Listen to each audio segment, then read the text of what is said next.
Every single person who picks up a lightsaber in The Force Awakens fights like they've never heard of a guard stance, or if they have, they're not entirely sure about what those are supposed to achieve. And to be honest, that's actually kind of brilliant.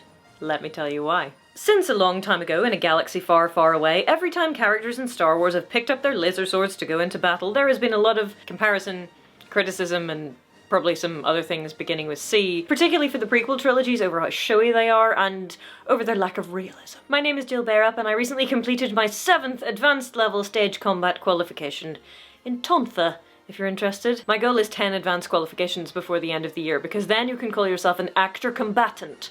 And that just sounds awesome. Stage combat, or fight choreography, is about the creation of theatrical violence. That is to say, the illusion of violence in theatre or film or TV or opera or ballet, for that matter. The precise requirements of each medium are different, but the general principles are the same. To further your story when your characters decide that words are no longer sufficient, and to do so without actually harming your performers. Safety in the workplace, kids. Which requires the use of a number of different techniques we're not going to go into today, but the point is to have a series of choreographed moves that look convincing, tell the story that you want to tell, are safe for everyone involved, and preferably can be repeated ad infinitum for the number of takes or the number of shows you have to do. And the creation of those fights is what you hire your fight choreographer for. So let's set the scene. The big lightsaber fight in The Force Awakens is Kylo Ren versus Finn and then Rey. Kylo Ren has just killed his dad, Han Solo, spoiler for a 4-year-old movie, and subsequently been shot in the kind of left-hand torso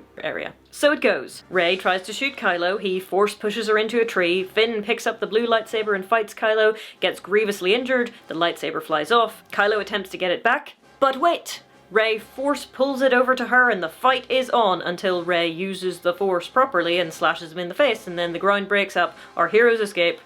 The end. The thing is, if you know something about actual fighting, the conclusion you come to from watching these characters fight with lightsabers is that none of them seem to be particularly good at fighting with lightsabers, specifically. And this is underlined by the fact that, as far as I can see, nobody takes a guard stance for basically the entirety of the fight. What do I mean? Okay. If you have a sword in your hand, or hands for that matter, it is generally advised, let's go with generally advised, that you take a fighting stance. Which is to say, you bend your knees, you have 1 foot forward, 1 foot back, but not directly behind the other one. You center your weight in the middle, you keep your back straight, and in general, you point your sword at your opponent. There are some stances where you don't do that. So for example, these stances for longsword, you're not actually pointing the tip of your blade at your opponent. But there's generally a reason or a rationale behind that. You don't just stand there. Why? Because it doesn't matter if your sword is relatively heavy or if it's light and whippy, it takes time and momentum to move it from one position to another. So if you have a sword, the first stance you are taught is the one where you are pointing your sword at your opponent. And in stage combat, when you learn to fight with a single sword, you are taught to point the sword at the chest of your partner. Now, it makes sense for Rey and Finn, who only picked up a lightsaber in the course of this film, not to be au fait with the finer points of lightsaber combat, but Kylo Ren? Should he know better? Kylo Ren's big dramatic stance is, well, his feet are apart, I guess. His legs are sort of bent, yeah, but his sword is just hanging down at his side there. Rey and Finn have blasters, and at least one of them has a lightsaber. You'd think he'd want to be using his lightsaber to threaten them, since the whole point of him being there is to stop them from escaping. Well, yes and no, but hold that thought. Finn picks up Luke's lightsaber, big character moment, dramatically ignites it. We're gonna have to zoom out. And this is also not a very useful stance. First, because it's a laser sword near your face, which I don't know if they're hot, but they're certainly bright, so are you not obscuring your own vision there? And second, the blade is perpendicular, so it's not particularly useful to set you up to do an easy cut. It's also not nearer your opponent than you are, so it's not threatening them and it's not doing anything to keep them away. And when Rey picks up the lightsaber, exactly the same thing. If this were real life, here are a couple of stances which might work better. Better if this were real life and not space fantasy. But for a movie, and particularly for a Star Wars movie, this is the perfect stance. And similarly, that stance that Kylo Ren takes at the start of the fight, beautiful.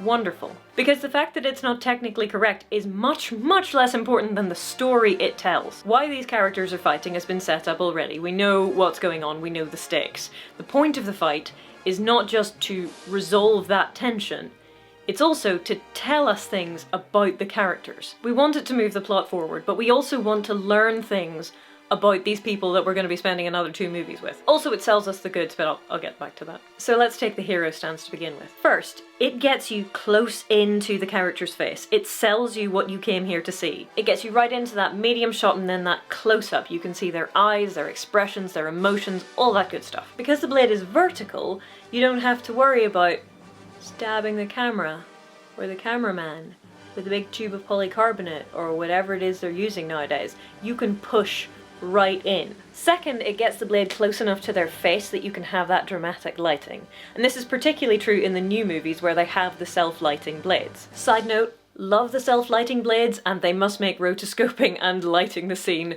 so much easier. Third, it looks fighty but defensive. It's back, it's not threatening the other person, but you're clear, again, because you can see their eyes and their expression, that they are not mucking around anymore. And of course, in the medium shot, you can see the hilt of the lightsaber. Remember I said it sells you the goods? Okay, this is what I mean. This is the hero shot. This is on the movie poster. This is that shot that makes every kid in the playground want to be them when they're playing at lunchtime. And for that hero shot, you need the actor's face as large as you can make it in the frame, while also getting in the blade to provide that dramatic lighting effect, but also, hey, laser sword, and preferably the hilt. The hilt is important for plot reasons because, you know, it's the lightsaber of Luke Skywalker and yada yada, and we've been carrying it around for most of this movie, and Kylo Ren really wants it and all of that jazz. But it's not just that, it's not just Luke's saber. For anybody who's seen any of the earlier movies, it's also Anakin's saber.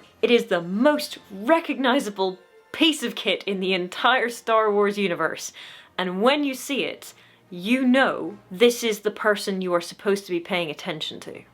Also, you can buy one for $39.99 and it lights up and makes whooshing noises. Sells you the goods. So that's the hero stance. But the villain stance is equally brilliant from a character point of view. It is sloppy. His lightsaber is just hanging there by his side. He is a hot mess. That's perfect. That is exactly what the movie needs you to know about Kylo Ren. Why doesn't he take a stance? He trained with Luke, he knows how to use a lightsaber. He's not a scrapper who's self-taught on the quarterstaff like Rey, or a press-ganged former stormtrooper like Finn. He knows what a lightsaber is and how to use one. Yeah? But that fact is less important than what the movie really wants you to know about Kylo Ren. And I know they really want you to know because they emphasize it with the chest beating and the blood on the ground and the fact that he breaks off in the middle of a fight when he could have had the kill. Kylo Ren is much more badly hurt than he would like to let on to our heroes. Kylo Ren may know how you're supposed to stand with a lightsaber, but that would hurt, and also he'd rather do his own thing because he's a maverick, dang it. And this carries over into his fight style, which is aggressive, but it's also inconsistent, impulsive, sadistic even, and communicating this to the audience is much more important than him using proper guards. If the story requires it, or would be made better by it, character over technique. Every time. That is not to say that I'm in favour of people improvising their fight sequences, but that's a whole other story. Kylo seems to ignore excellent opportunities to end the fight quickly, despite the fact that he's really injured and probably in need of a lie down because of his injury, because he's toying with Finn, who's only picked up a lightsaber once, bit of both. And after he incapacitates Finn by stabbing him in the shoulder, he doesn't just kill him. He punches him and then he slices him up the back in a move that could have been immediately fatal, but isn't. And so from Kylo Ren's perspective, Finn is just gonna bleed out, paralysed, on the snow, like the good-for-nothing traitor he is. This is what the fight is trying to emphasize for Kylo Ren. He is a bad person, a malicious, demented sadist. If you can take the opportunity to underline that, then you should. Because if he wasn't such an awful person, then there would be no need to redeem him. Now would there? Honestly, I'm just getting warmed up. Consider the weird ways in which Rey and Finn fight, and what this tells us about their characters. Note for a start that Finn is not terrible with a lightsaber. He's no match for someone trained in it, even if that person is injured, and for example, here, you can see he hasn't quite figured out how you're supposed to parry with it. But for someone who canonically, see the Before the Awakening novel, learned to fight with a resonator mace and shield, which is basically a one-handed club for the uninitiated, he doesn't do too badly. True story, I was hilariously bad the first time I tried HEMA, which was last year at a Lithuanian fan convention. They handed me this longsword, which is a two-handed weapon, and I've never done basically anything with two-handed weapons before, and so I stood there going, I know where it needs to get to, but I'm not sure how to get it there efficiently. It was a bruising afternoon, let's put it like that. And it's kind of the same here. He has the general idea, but mostly it's just overhead strike, try to parry, ah! Overhead strike, parry a bit more effectively, but still, ah! And that helps establish Kylo Ren as formidable as well as crazy, and helps to establish Finn as someone who's brave and resourceful, just completely out of his depth. Then look at Rey. Rey, we know from earlier in the film, is used to fighting with what is basically a quarterstaff, so no cutting edges, but you can do a lot of damage with it if you put enough force behind it. No pun intended. And you can also see that obviously she does not immediately grasp all of the possibilities of a weapon which is basically entirely made of cutting edge. So during the fight there is a move she does at least 3 times, which is this very kind of effortful stab. Like, she's expecting it to be disabling, but she's also expecting to have to provide power behind it to make it so. Maybe because having fought with a quarterstaff her entire life, her reflex in this situation is to try and open out the distance by moving them back, by stabbing at them with the end of the staff. And not just getting them to move back, ideally disabling them at the same time. Character through fighting. Don't you love it? Basically what I'm saying is, I like realistic movie fights as much as the next person, but the desire for realism or practicality or even looking really, really cool, for me, comes way, way below the desire to have this fight tell me things about the characters. Their past experiences, their current preoccupations, how they're feeling right now. Anything, really. Because if you're not taking the opportunity to convey that, then I just feel like it's a waste of potential. No. If you enjoyed this video and you would like to listen to me talking some more about stage combat, then there will be videos on my face, probably. And of course, if you like this kind of content, you should definitely subscribe for more. Thank you to my patrons who make this show possible, and I'll see you next time.